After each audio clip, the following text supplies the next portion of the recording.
Rapport finanzjarju ta' HSBC Bank Malta s-sena finanzjarja li għalqet fil-31 ta' Deċembru tal-2018 juri li rapportat qabel it-taxxa kien ta' 38.6 miljun euro li jfisser tnaqqis ta' 11.3 miljun euro jew ta' 23% meta mqabbel mas-sena preċedenti.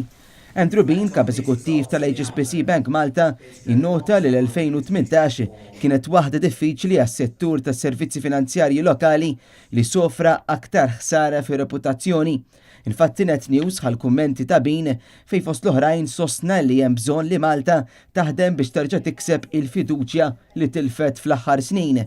Clearly we've seen a number of challenges in recent years, including another series of bank failures in recent times. We continue to take action to strengthen our collective reputation into the financial system because, as I said, banking at its very core is a business based on trust. It's trust with customers, it's trust with other counterparties as we move money for customers all around the world.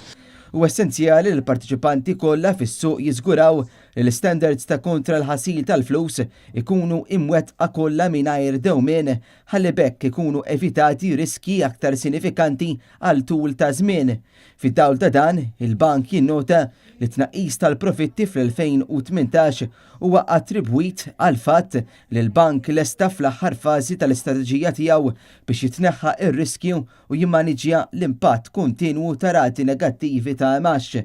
Intant, meta mistoqsi minn dawk preżenti fuq x'inhu jagħmel il-bank biex iħares lilu nnifsu mis-cyber attacks, il-bank wieġeb li qed jagħmel investiment meħtieġ biex iħares l-interessi tal-bank u li ma jkunx affettwat minn attakki bħal dawn.